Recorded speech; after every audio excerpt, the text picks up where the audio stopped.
So I'm going to let Sal introduce himself, and then we can get into the press conference grilling, so to speak. Zeb, can you hear me? Gotcha. I have to tell you the truth. So I've had a lot of education in my life, and still at the age of 54 years old, I'm still learning every single day. And what a pleasure it was to sit there and listen to some of your thoughts, some of your real experiences. I thought it was great. And I tell you what, I got a couple nuggets of gold, a couple of nuggets of knowledge that I talk about putting in my pocket every single day, because you want to learn every single day. And you certainly taught me a couple of things today. I want to tell you how much I enjoyed it, how much I appreciate it. So thank you with very that, much. Introduce myself or listen to these young geniuses ask me questions that are the heir apparent, right? They're going to take over the whole country, take over their whole country that they're from. So I'm excited. I mean, I've read through some of these bios, and I'm just blown away at some of these people that we have in this class right now. I'm so proud of them and so excited to talk with them. So can you see the hands that are up or no? I can't. Okay, so I'll call on the students, and then we'll work it through this way. Let's see. Let's go to Isaiah. Let's go to Isaiah Collins from, I think it's Fall River. I don't know if that's accurate, but no, it might be New York. I'm way off. But Isaiah, you're have right, the floor. River. Is it Fall River? You're right. See, I mean, 14 grandchildren. Yeah, I was going to say big family. See, I mean, I remember some of these things. So Isaiah, you're first up tonight. Go for it. So I'm Isaiah. I'm a junior, marketing major. And the first question would just be, what are some key factors that brought you to where you are today, and just like some advice for us? So that's a great question, and I'm going to answer it, and not in a biased way. But I played football all my life. I was lucky enough to go to school on to get an education on an athletic scholarship. But through my whole life, football taught me many valuable lessons that I learned on the field and through my coaches. It taught me discipline. It taught me passion. It taught me how to be relentless. But you can get that anyway. You can get that if you were in the band. You could get that if you were in, some kind of a club in school. It doesn't necessarily have to be sports. It could be music, chorus. It could be any of those passions that you have, because each one of those creates discipline. And I would have to tell you that some of the great attributes that I enjoy in my life are the lessons I've learned from not only my football coaches, but certainly my mother and father. You're going to learn a lot of lessons in life. And I would have to tell you, the biggest lesson that I want you to learn or to think about is the art of listening.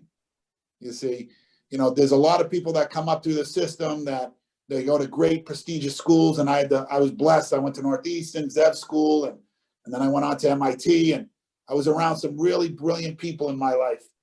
And I spent my time listening to them. Even when I'm at work every single day, no matter who it is, I'm listening to what they have to say. And as I said earlier on the phone to Zev, what you want to do in life every single day is you want to walk away with a nugget of knowledge, and you want to put it in your pocket. Because someday you're going to pull out that nugget and you're going to say, I remember when I was in Coach Young's class, and I remember when he talked about taking responsibility and showing gratitude. And this is the right opportunity to place that nugget of knowledge in play. So I was blessed on how I started. They taught me some great life lessons. And with that, I try to learn every single day by listening. Listen as much as you can. Concentrate on it. I tell people all the time, when I went to school, fortunately, I sat in the front of the class. And, just when I got my master's at MIT not too long ago, and when people asked me, why do you sit in the front of the class? And it wasn't to brown nose. It wasn't to make the teacher feel great. It wasn't any of those things. I wanted to just focus on exactly what he or she was saying. And I used to make a joke out of it. Isaiah, I want to see the words come out of your mouth, like the cartoons with the bubble over your head. I'm going to focus so much, dial it down so much in everything that you're saying. I'm literally going to see the words come out of your mouth, because as they come out of your mouth, they're going to become tacit to me, right? They're going to become a part of me. And if you have some knowledge, that knowledge is going to get transferred to me. Great question, Isaiah. Lexi, coming to us from the great area of Worcester. Thank Oh, you. Lexi's the commercial real estate developer. Yes. So I'm Lexi. I'm a junior. I'm a marketing major. And honestly, I was just wondering what your typical sales day looks like, just like from start to finish. So you never know where the path that you're on, Lexi, where it's going to lead you. And the reason I say that is because when I was at Northeastern University, I wanted to be an entrepreneur so bad. And I didn't know how to set about that. So I was lucky enough to have professors like Zev. And I went to them my sophomore and junior year, and I talked about being an entrepreneur, and they gave me some ideas to follow, and they challenged me. So I went back to those professors, and I told them that, maybe the idea is to go into the food business because I wanted to go into the real estate business. And they said, well, why would you want to go into the food business to go into the real estate business? Because when you're 22 years old, it's next to impossible to buy real estate, certainly in this country, because when you walk into a lender's office, he's going to say to you, Lexi, why don't you come back, when you're more established, you have a couple more pieces of real estate. But I wanted to use pizza, and I didn't know anything about pizza, and I want everyone to understand that. When I chose pizza, it could have been anything. It could have been sandwiches, it could have been the restaurant business, it could have been fish or chicken or whatever it was. Pizza just happened to be the #1 food in the entire world at the time. And I really felt that I could produce a product at a very low margin and be able to sell it. But what was so secretive about it, and what I really enjoyed, was you need a location to put the pizza place in. And maybe someday a bank would look favorable about being owner occupied. So the object was, and the focus was, to try to create a pizza concept, and not just a regular pizza place, something that I could create a classic hub and spoke model, create this concept. And as I grew, I would buy the locations and put my pizza stores in. That would help me launch my real estate business. So the path that I talk about in the beginning, first people looked at Sal's Pizza as just what it was. Someone that graduated. By the way, I was blessed. I never worked for anyone else. I signed my lease 6 months before I graduated college. 6 months after I graduated Northeastern, my diploma was hanging over an oven. And I had worked in the North End as an apprentice for a period of time, but I had no background, no business that I bought, no grandma's recipe. It was just from scratch. But the idea was to purchase real estate. What was I going to use to purchase real estate? And then, as a result of purchasing these small locations, typical 2,000 or 1,500 square foot locations, I started realizing that instead of buying 1,500, why don't I buy 3,000 and then rent half? And then why don't I buy 6,000 and 10 and 24 and 60,000? And today we're proud to tell you that our organization, the team that we have at Lupoli Companies, is almost 1,000 employees. We have over 5 million square feet of real estate. We're the 5th largest developer in the entire state of Massachusetts. But we're also proud of the roots that we came from, right? Because you never forget the girl that took you to the prom. You never forget your family and friends, the people that helped you start.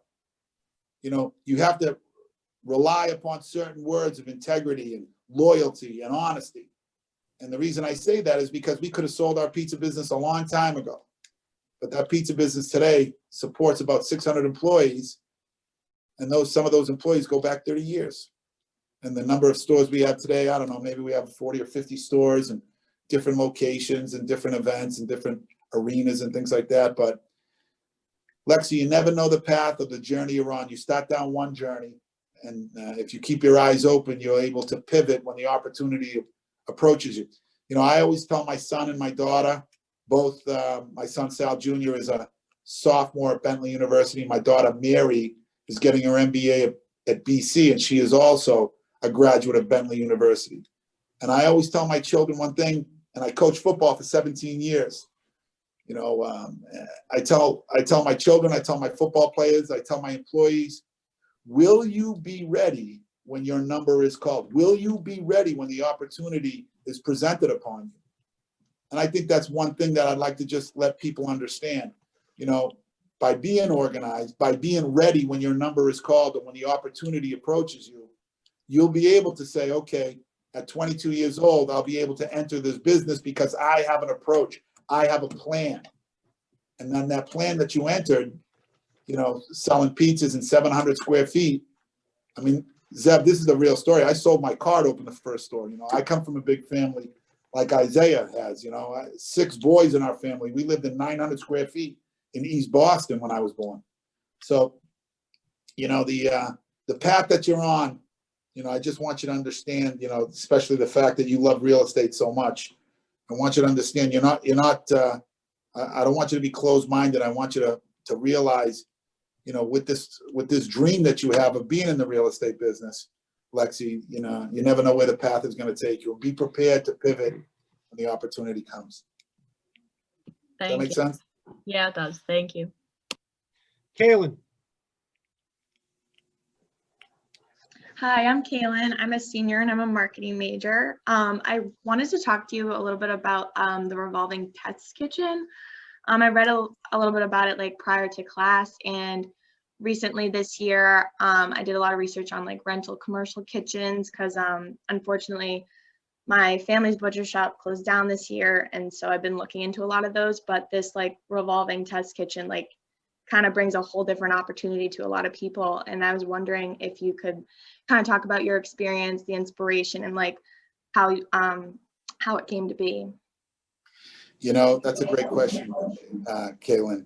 You know, I remember reading your bio, and I saw the fact that you had a butcher and you were in the meat market business, and I'm jealous because I think you have a great grandma, you know, and that's a beautiful thing, and certainly the fact that you were able to be in Florence, Italy, and one of my near and dear parts of the world that I really enjoy. But I'll tell you what, you know, it's a great segue into why I did the revolving test kitchen. Let me explain what the revolving test kitchen is.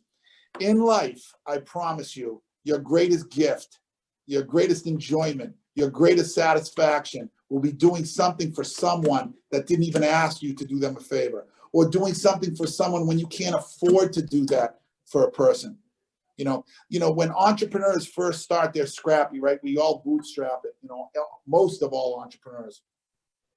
You bootstrap and you got this great idea. Well, when I first started, no one was able to, you know, support us, so to speak, or support me. You know, as I told you, my dad was, my mother, they took a third mortgage out on the house. I sold my car. I paid 17% interest on equipment, you know, and every time I turned around, there was just walls in front of me. And I remember that feeling. And as I started to get older in life, and as I started to understand, you know, the ability to give when you can't give. And what do I mean by that, Kaylin? I think it's simple at this point. You know, when you have money or you have assets and you write a check, that's super important to the organization you're doing it for. And it's really a great thing you're doing, and you should continue to do that. But I'm going to let you in on a secret. When you can't afford to do something and somebody asks you for something and you look at them and you say, I can't do it. The money's not there. Or, I can't make that happen. Or, you're asking too much of me, or it's just not going to happen. I can't make that magic happen for you. And then you close your eyes at night and you say, well, okay, how am I going to make this happen? And then you find a way to make it happen. That will be the greatest gift of your life. When you do something when you can't afford to do it, as opposed to when you can afford it, which is great. Now, why did I tell you that story? Because the revolving test kitchen was started for entrepreneurs that have no ability to start their business. You see, when I started my business, I needed about $60,000 in 1990. When I first started my business, I needed about $60,000. I probably raised about 40 of it, and I borrowed on high interest loans that I just described you, maybe the other $10,000 or $20,000. Today, to start your own business in the food business, and I know we got a pizza guy out there. I remember seeing it in his bio somewhere. and the name will come to me a little bit, but the revolving test kitchen was a location that I built, equipped with all state-of-the-art equipment. And then just like you see on TV, there's a panel, and every 6 months we have a contest. And what we do, the mayor, myself, and the president of Northern Essex Community College, what we do is we give an individual that has a great business plan, that is self-motivated, we give them an opportunity to go into the revolving test kitchen, which is all the equipment you need, right down to the cash registers, right down to the walk-in coolers, everything you need to cook anything you want. And I give you my marketing team, I give you my sales team, I give you my tech team, I give you my accountants, and they support you in the idea that you had, that you always wanted to go into business with. So let's just say that, you know, Kaylin, you had a desire to go into the sandwich business, or you wanted to go into some food-related business. My team, along with the people that I just described, would allow you to go into this test kitchen, cultivate your idea at zero expense. You don't pay for the utilities. The only thing you pay for is the labor that you bring in and the food that you produce. You're allowed to keep all the profits. You don't pay any rent. You don't pay any insurance. I cover all those expenses. And at the end of the 6 months, or in some instances, 8 or 9 months, because your business is growing, we make a determination if you're ready to open your own store. If you are, we have partnered with local banks that will give you small business loans. But the only secret is this, Kaylin. I want you to open up in the poorest city in the state of Massachusetts, which is Lawrence, Mass., which is my home, where my business is, where we have our biggest opportunity that we've created. And I want you to help redevelop a community that really needs it. So if I help you, Kaylin, start your business, will you promise to open your business in the local community? And chances are you're from that local community. So when you think global and you act local, you get a different feel, right? I'm Kaylin, I have big ideas. I want to open lots of stores, but I got to start with the first store, and I got to start maybe in my hometown, and it's going to be Lawrence, Mass. And I know all the people here, and they know me, and they trust me. So the revolving test kitchen was created to give people an opportunity, because I remember when I was broke, I remember paying high interest rates. I remember saying to myself, you know, if it was a little bit more money, I would have never gotten started.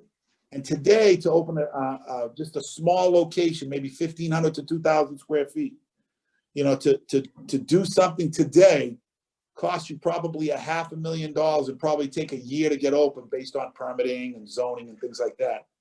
So this is an idea for free that you get to try out your idea, see if you like working 60, 70 hours a week, and see if you can make it. And if you can make it, just stay local. Does that make sense?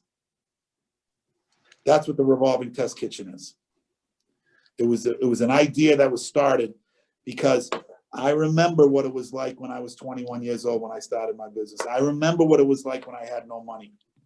So, you know, some people call it paying it forward. Some people describe it in other ways. I just describe it as, you know, give when you can't give. And when you can afford to give, do something on a grand scale that'll help people that don't even ask for help, that are just want an opportunity. That's what the revolving test kitchen is. And just to let you know, you want the best part of the revolving test kitchen, Kaylin? It's now on its fourth person, and 3 out of the 4 people have all small local stores in and around Lawrence. And if I read about that. Mm-hmm. Yeah, if you were to combine the employees that they have, they probably have 40 or 50 employees working now, today. And if they're working today, that means they didn't have a job yesterday, Kaylin. And when you come from Lawrence, Massachusetts, which is the highest unemployment in the state, the lowest economy in the state, you know, when you come from a high unemployment location like Lawrence, Mass., man, it makes you feel good when people are working, right? Because in the end, that's what it's all about. He's not gonna, or she is not gonna let you stay on this earth. Remember this. And this is getting a little philosophical, and I apologize. And Zev, you can cut me out anytime you want to, but You know, he or she is not going to let you be on this planet and take without giving something back. And giving something back doesn't necessarily mean money. Something that's even greater than money is your time, your energy, your influence, your words, your passion. Those are the things he or she looks for. And they're looking at you right now and they're saying, when the opportunity comes and I call upon you, Kaylin, are you going to help even when you don't think you can help? So those are the funny things in life that, you know, sometimes I get on a soapbox. I apologize. Life lessons at the effective selling class. I told you guys, this is what it's all about. Real world. Let's go to Chantel.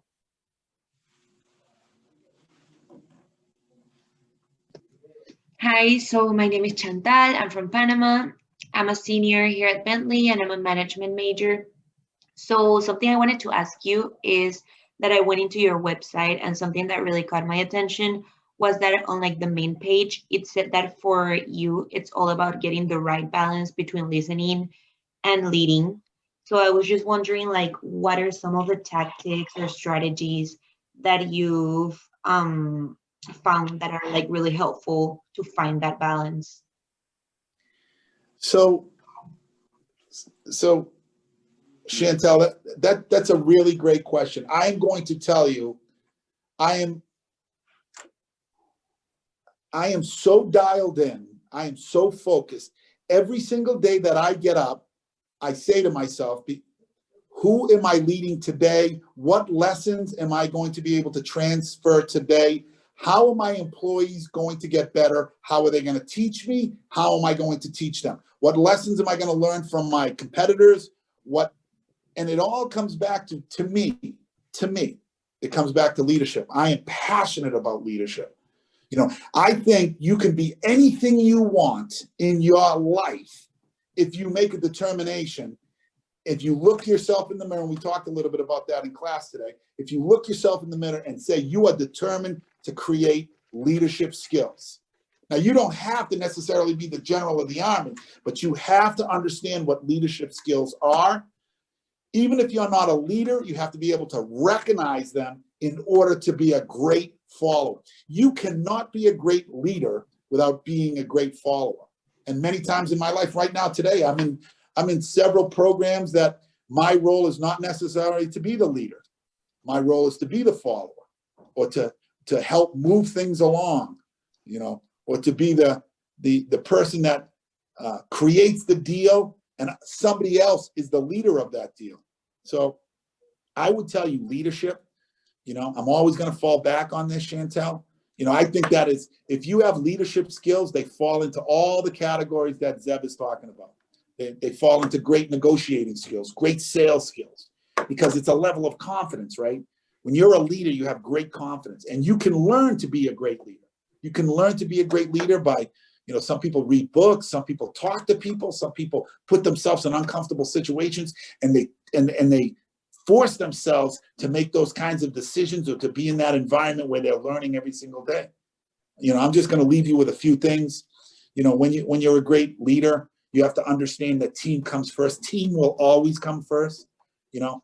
So that leadership skills and placing yourself above the team, you know, is going to help you get through life. Understanding about failures. I heard a lot about failures today, Chantel. I heard about, you know, and I can give you all those, you know, those great, you know, descriptions or those great quotes. You know, if you're going to fail, fail fast. You know, if you're going to fall, fall fast. You know, if you know you've never learned anything from succeeding, you learned from failure. All of those things, and if you dial it down to what resonates with you, those things are true. Those things are true, and they build great leaders. You know, you show me a person that's never failed, I'll show you a person that never tried, you know? And so some of the things that you have to do out there, and some of the things that I've done out there, is focus on leadership skills, focus on listening, focus on attitude. You know, I tell people every day, I run to work. You know, people look at me and they say, well, what do you mean? Yeah, I run to work. I work more hours now than I worked in the first 30 years, the first year of my 30 years. And I'm blessed because I run to work because I love it so much. Because I know every single day that I go into work, somebody's life is going to change for the better. And I think once you develop those attitudes and that self-confidence, you know, and the character that you have, you know, in your bio, you talk a lot about that. You talk about honesty, you talk about integrity, you talk about passion, you know. So I think you're on the way. I know you're on the way, because those qualities that you're talking about, you know, those are the qualities of greatness. Don't be good when you can be great. Be great. Does that answer your question, I hope? Yes, it was perfect. Thank you. Thank you. What time is your flight? So I have a private plane waiting to take me, so I probably have another half hour and then I gotta Good. go. Alex, Mr. Dombrowski. Hi, Saul. I'm Alex. I'm a senior professional sales management major. Thank you for coming to speak with us tonight. My question is about how you decide where to develop a new site and what factors go into that decision. And once you do kind of decide on a site, how do you decide what to put in those locations? So I should say what you wrote was what you live in the moment, right? You know, I like what you said, you know, because I think more people need to do that. You know, location, you know, you'll hear 3 words, right? You know, and Zeb already taught you this, right? He already taught you location, location, location. And I promise you there is something to be said about that. So, you know, you always want to, you know, you want to do 3 things. And I learned them from Bezos. You know, Bezos had a quote. He said, I try to get as much sleep as possible. Why? Because I don't want to wake up and make poor decisions because of the lack of sleep. I always want to use data when I can. And that might be, you know, something that we're talking about right now. I want to use demographics. I want to use information. I want to use technology. I want to use data. And then the 3rd thing he does is he trusts his gut. What's my inside? What's my belly telling me? So when I look for locations, what do? You know, the first thing I do is I try not to make hasty decisions by not being rested or not being versed or understand what the situation is. You know, I try to go in and I use as much data as I can about locations and the amount of people that are going there. And then the 3rd thing I do is I just look at the location, and sometimes I'll sit on a park bench for hours. And please believe me, Alex, for hours I'll sit there and I'll just look at the people, I'll look at the patterns. And at the end, I'll just say, yep, this is the right location for me. Have I failed in some of those locations? Absolutely. I've opened up stores that I said, this is without a doubt, I've done all my homework, I've crossed all my T's, I've dotted my I's, I've done everything that Zeb talks about. How come the location didn't work? Because it just didn't. So what do? You find a new location, you find a new concept, you pivot quickly. When I talk about concept, you know, we can talk a little bit more about that. But those are the things that I try to do, Alex, you know, when it comes to finding locations. And I will tell you this, because I have such an appetite to acquire real estate, because I think the greatest wealth in the world comes from real estate. You know, I think there's few and far between of the Zuckerbergs or the Gates, the people that create something so, you know, life-changing, world-changing. I think those people are few and far between. I think if you were to aggregate all the people in the world that have wealth through real estate, they would be the most wealthiest people on the planet. So for me, it's real estate. And the reason I say that to you is because sometimes I'll look at real estate, and then within the real estate that I own, I'll open up a retail store, maybe a particular brand. Maybe I have to come up with a brand because of the area that demands it. So there's a couple of reasons. One of them is what I stated earlier, the 3 things of what I do for a location. And then the 4th is, you know, maybe I'll purchase a piece of real estate, you know, to build 100 or 200 or 300 apartments. And on the first floor, I'll put a retail Sal's Pizza or some other concept that I have. Does that answer your question, Alex? Yeah, thank you. Great question, Alex. Let's go to Rolly. Hi, Sal. Thank you for coming, first of all. My name's Rolly. I'm a senior. I'm a management major as well. And my question to you is, do you think it's better to pursue your entrepreneurial venture straight out of college, or to try and find a job and gain some money and then try and set up your entrepreneurial venture? That's a great question, Rolly, and I looked at your bio too. You're the gentleman that wants to take engineering and combine it with a product and create some concept, correct? Yeah, so Rolly, I was blessed enough, I got the bug when I was a young man, when I was 16, 17 years old. All I did is dial down. I wanted to be in business for myself. It was a different time, a different era. Money, access to capital was just a little different. The amount of money you needed was just a little different. If not now, then when? If not you, then who? Right? And I lived by those words much of my life. So when people would come to me and they would say, inevitably, I want to be an entrepreneur, but I want to save a little bit more money. And you have to take this very careful the way I'm saying it. I want to be very respectful.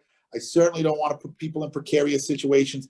All I can tell you is what I've learned from my life lessons. And one of my life lessons was at the age of 21 years old, starting this business that I started. I said to myself, if I wait, and by the way, my father was very sick much of his life, and I supported, my dream was to support my mother and father and my 5 brothers. How do I do this? I have to go into business for myself. I was the 4th from the oldest. So, I was the first one really to go to college, get an education. If I didn't go to college, I was probably going into the union or some kind of manual labor job, which I think is super critical and super important in this world today. But, I wasn't going to be able to fall back on education because we couldn't afford that, so it was some kind of a manual job that I was going to have to do.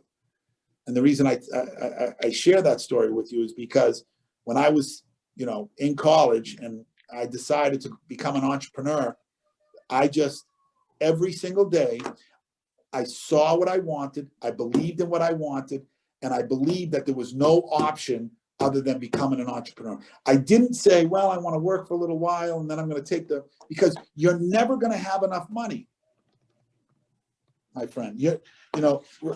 Raleigh, you're never going to have, let me give you an example. I had an uncle, and I learned this story from my father, and please understand in the story. I like to tell stories because sometimes stories, they relate a little better, certainly to certain age groups. They're able to look at it and say, I get it, as opposed to, and as I said, I can use any word you want that I learned at MIT or Northeastern, and I graduated with honors in business. You tell me the fancy phrase and I'll tell you, sometimes they don't penetrate. Like sometimes they just, what exactly did they mean when they talk about, a particular phrase or a particular word. So I like to use things, opportunities like this to tell you stories. My father, when he was growing up, had an uncle. To me, it was a great uncle. And my great uncle looked at my father, and when my father was 21 years old, he bought himself a brand new Cadillac, and he financed it. And he had to work really hard to pay for those payments. And he worked 2 and 3 jobs back when he was a kid. And my uncle looked at my father and said, I don't want to work that hard, but I'm going to save my money. And he used to save $100 bills, and he used to put them in his wallet. And he said, when I save $6,000, I'm going to go buy a brand new Cadillac, and I'm not going to have any payments. Where you, Nick, you're always going to have a payment. And in 2 or 3 years, he got to that point where he had $6,000 or $7,000 in his wallet, and he went to the Cadillac dealership and he said, I'm ready to buy a Cadillac. And the guy said, good. And the guy said, do you know how much they are? And he said, how much? And he told my uncle they're $9,000. He said, but they were only 6,000 3 years ago. He says, I know, they went up. So my uncle went back to work, and he saved his money, and he saved his money, and saved his money. 2 years later, he went back to the dealership. He said, I have the 9,000. He said, no, they're 12 now. And the moral of the story is this: my uncle never got a Cadillac because he spent his whole life saving, and someday he was going to buy that brand new Cadillac and have what he wanted, his dream, but he never attained it because he never stepped out and never took a chance. Whereas my father, God rest his soul, my father, when worked as hard as he could, he bought that Cadillac and he paid for that Cadillac. But every year he had a brand new Cadillac. So I don't know if that makes sense at all, but my thought process behind it is this: if you're an entrepreneur and you really want to do it, what are you waiting for? Just find a way to go do it. Tape it on your wall, what you want to become. Look at it every single day, every single hour. You wake up, you look at the message that you have for yourself. And I don't care what it is. You want to own a car dealership, you want to take engineering, and you want to, craft that with something else and create a fun product that some of the people that, that like yourself, that, you want to do something. Think about it, put it up on the wall, look at it every day, believe in it, see it, and then find a way to get it done. And don't take no for an answer. Don't take no for an answer. So I hope that answers your question. It does. Thank you, Sal. All right, Roland. Reese. Hey Sal, how's it going? I'm Brees. I am a junior currently. I'm a professional sales major. And my question for you would be, hearing you talk about leadership earlier, what is the most important quality of a leader to you? And how does that relate to you and your business? As you get older in life, as you become a leader, or as you follow a leader, you'll learn life lessons. You'll learn with integrity, passion, honesty. You'll be able to look your leader in the eye, and you'll be able to say, that's my guy or that's my gal. That's the person I'm going to follow, because you believe in them. I think so many people out there want to be leaders, but they're not willing to. And I learned this a long time ago, this phrase, and a lot of the things I say, all I did is listen to some really smart people and fall in love with them. Everybody wants to go to heaven, but nobody wants to die to get there. And that means sacrifice. So great leadership comes from people that have great sacrifice. If you're truly willing to sacrifice yourself in your mind, your soul, your body, whatever it takes, and you truly want this dream that you have, which is maybe to be a leader or to be a great manager or some position, you have to understand that the people that you lead, they're going to see if you're full of it or not. They're going to see, well, wait a minute, you want me to work 80 hours a week, but yet you go home at 3 o'clock in the afternoon. You want me to do all the work, but yet I don't see you doing any of the work. Once you think you're fooling your employees or the people that you're leading, is the day where you might as well hang it up. So don't think you're fooling your employees, because you're not. Don't think you're fooling yourself by working a lot of hours if you're not. Don't think because you do a little bit of work, or you're smart enough to get 8 hours worth of work in 3. Find something to do for the other 5 hours to make you great. So, you're not going to bull your employees. They're going to see right through you. And a great leader is somebody that they're going to say, that's the guy. When you walk in a room, when 2 people walk in a room, and a guy and a gal walk in a room, and people look, and they start talking, people will say, that's the person I want to listen to, because of your confidence, because of your attitude, because of your leadership skills. And great leaders aren't just leaders that can steer the boat when the ocean is calm, right? When the ocean is like glass and you're steering, I can get a monkey to do that, to steer a boat. I want the gal or the guy that when the waves are crashing over the boat and you can't see your hand in front of your face and it's pandemonium all over the place, I want the guy or the gal that say, steady, relax, follow me. This is where we're going. So that's when you can get to that point when people are following you because they believe in you, because you don't bullshit them, then you're in good shape, my friend, if that makes sense. It does. Thank you. Great question. So we got a couple of entrepreneurs in this class. Daniel Bitesh has a question for you. Yeah, so I'm studying entrepreneurship right now. I'm a senior and I'm from Panama. And I wanted to ask you about when you started your own business. Like, what were some of the obstacles that you didn't expect going into it that you had to overcome, and how did you overcome them? Daniels, I started just like you. You started a fish business, I think, right? The catch of the day guy? Yeah. That's you? Is that you? Yeah, that's me. Yeah. I started just like you. I started with an idea. I saw an opportunity, and I try to fill a void. When I started in the pizza business, it wasn't what it is today. I sold a 19-inch, 3-pound pizza. I cut it in quarters. That was one slice. I sold only one item, pizza. and soda.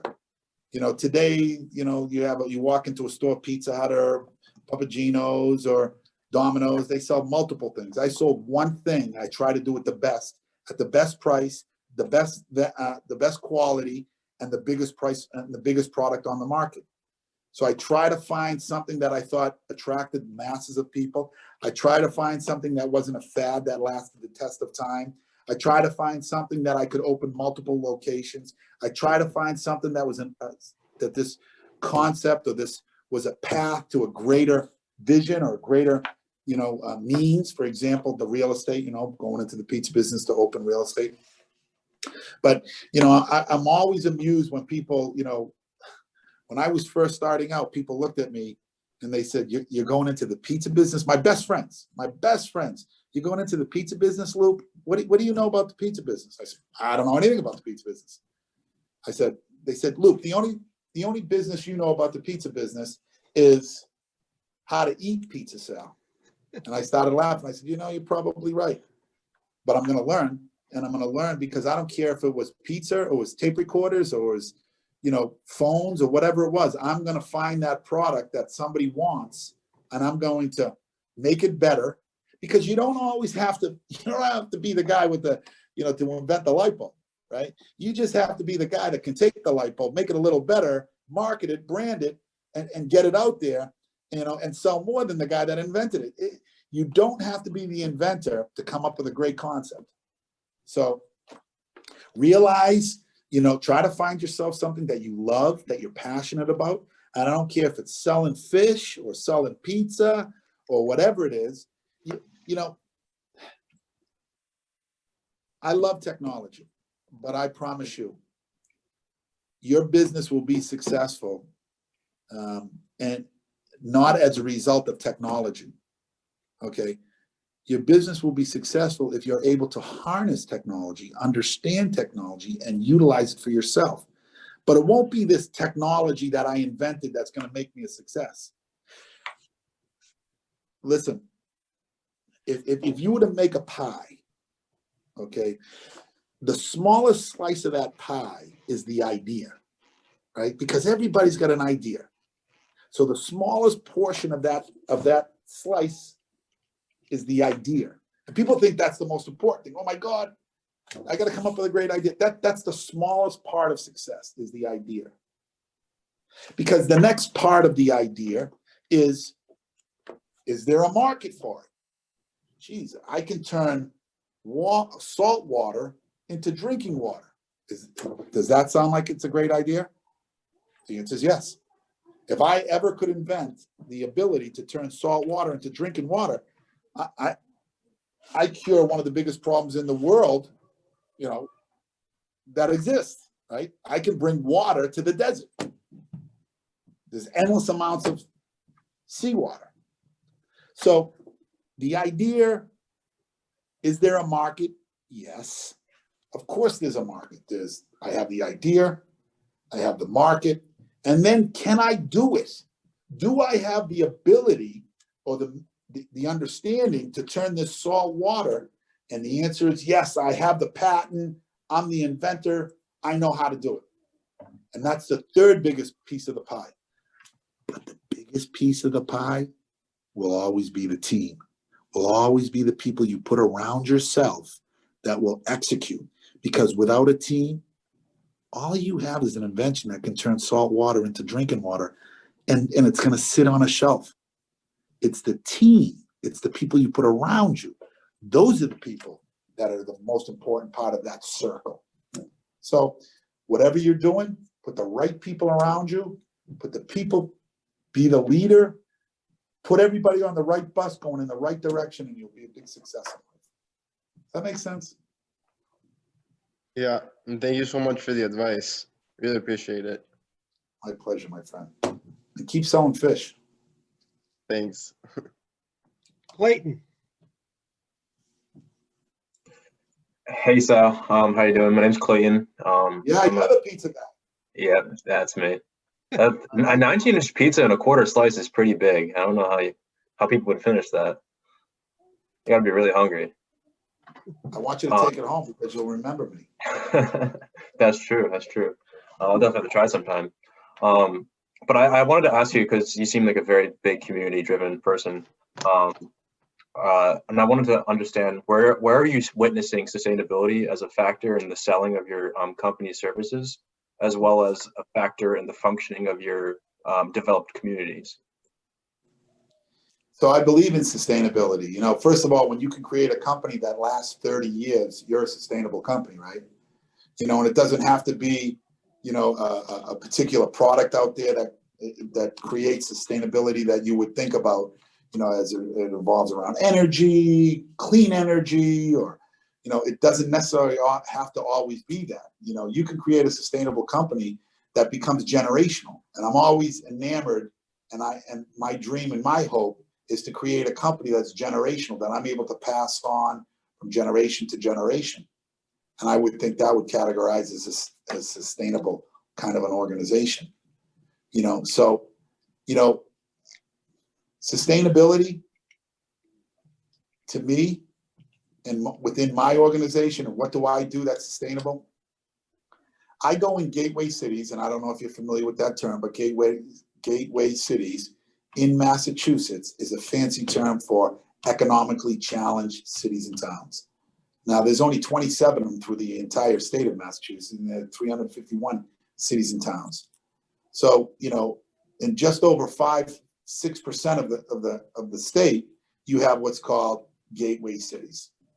Now, these gateway cities, these economically challenged cities, these are people that there's a large extent of poverty there, high unemployment, high crime, a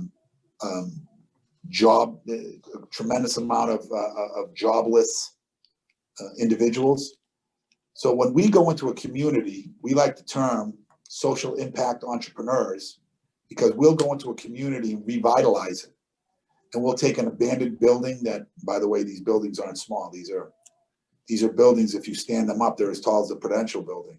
These are buildings, if you stand them up, there's the 10th tallest building in the world. These are just massive structures that we go by, these abandoned buildings. We renovate them. We put them online very slowly, a piece at a time. And then hopefully that we create the jobs within these buildings that will live on for generations, because these small companies or this building itself is now in an economically challenged area where there's access to employees at a reasonable cost. So it's really that ecosystem that you create that creates sustainability. Sustainability doesn't not necessarily mean the product. Sustainability could be the concept. And the concept of what we do in our organization is to try to go into gateway cities, create or renovate an existing building that creates jobs, brings new companies in. When new companies come in, they hire locally. People get off of unemployment rate if it's possible. They put food on their table. Police taxes are paid. Police have jobs. Teachers have jobs. So that's my definition of sustainability. Does that make sense? Yeah, that's great. It really seems like the biggest part of your company is bringing the functionality to these communities instead of telling them to move elsewhere. That's right. I would agree, my brother. I would agree. Great question. Let's go halfway across the world. Let's go to Jordan. Let's go to Zane, who is still up, and it's 17 hours later. Hi, I'm Zane, and I am currently a senior studying management. So I wanted to ask you, I saw you have a long list of awards and recognition, so I just wanted to ask, what point in your career did you realize you were an influential individual in your business or in your community? When I started paying for every bill in my home, when my father was completely disabled and I was 21 years old, and I was bringing home every quarter that I made in the retail store, paying my mother and father's bills, making sure my brothers all had what they needed, then I believed I was an influencer. I was an influencer in my family. You don't have to be an influencer in the community.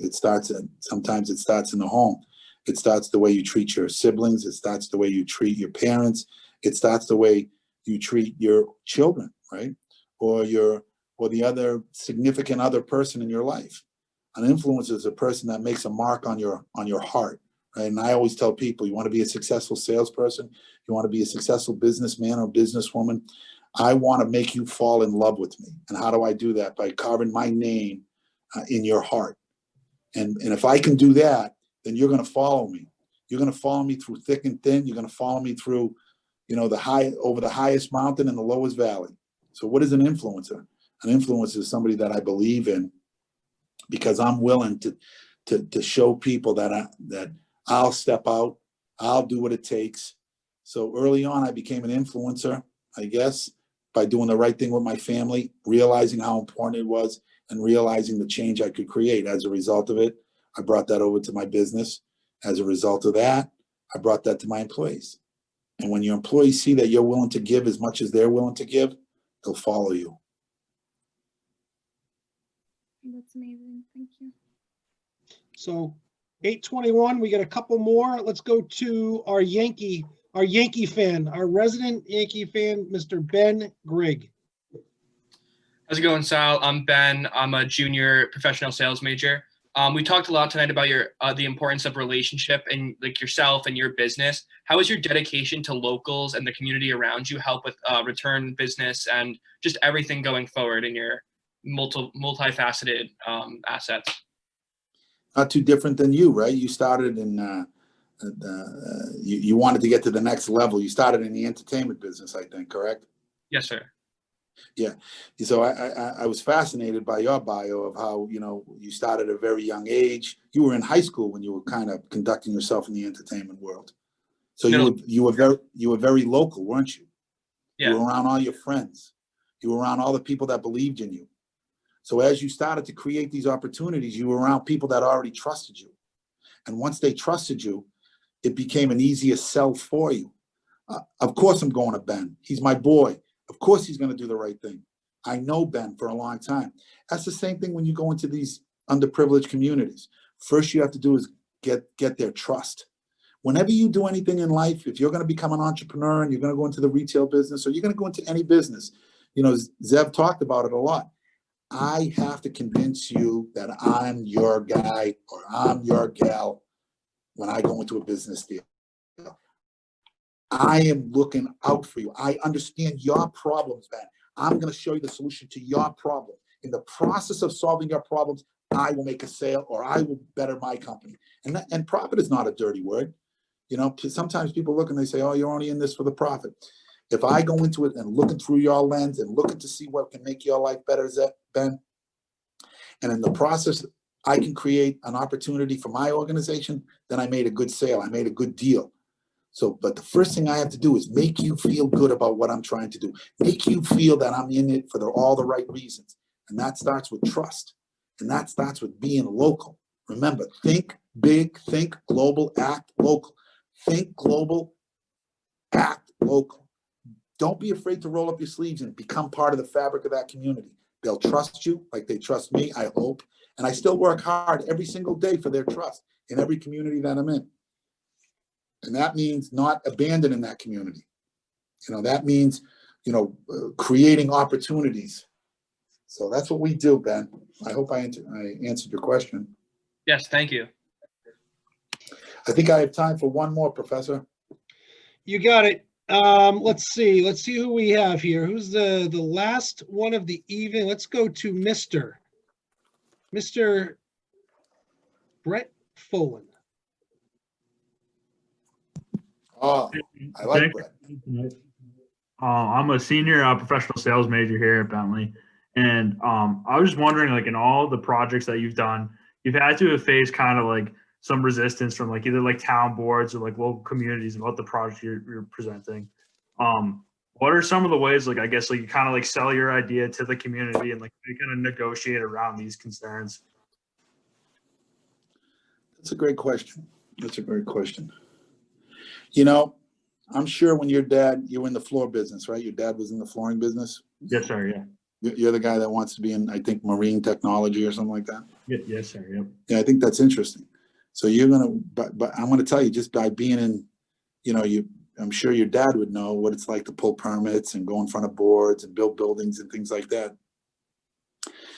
People love to level, and I hope you don't mind me saying this, Professor, because I'm an eternal optimist. Like with me, Optimism is a way of life. Like, you know, the glass isn't full, it's overflowing, you know? So I just think there's nothing that my organization, my team isn't going to be able to accomplish. But you will run against people that for whatever reason, my brother, and I'm going to tell you, they just love to level, Brett. They see your success and they want to bring you down.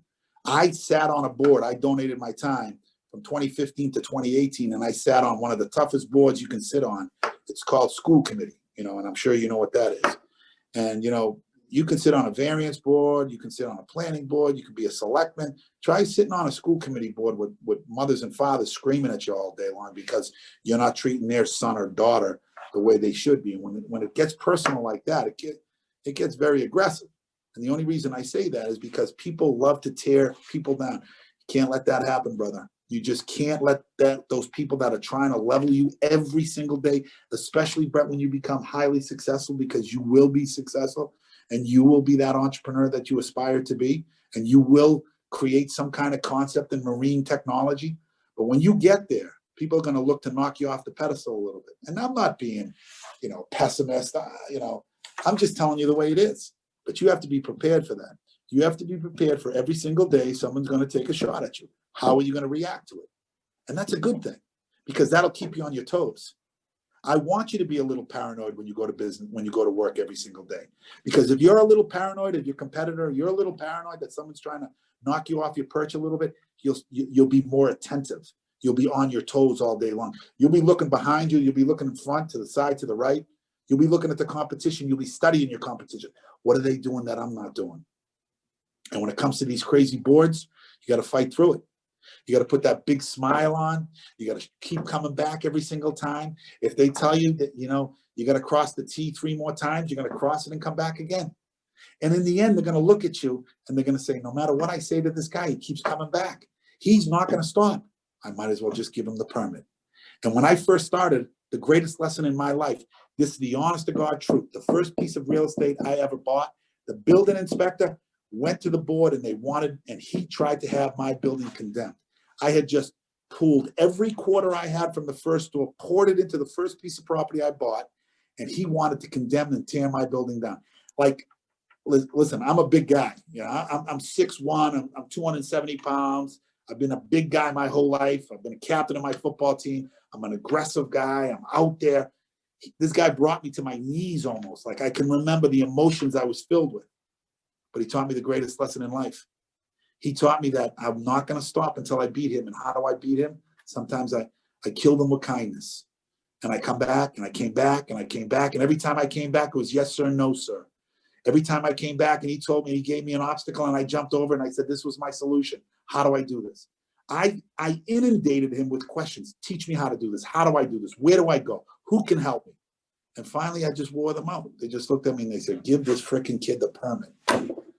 And that's how you face those obstacles in life. And those obstacles don't necessarily have to be a board, right? They can be anything in your life. They can be challenges that you have in a relationship, a friendship, a partnership.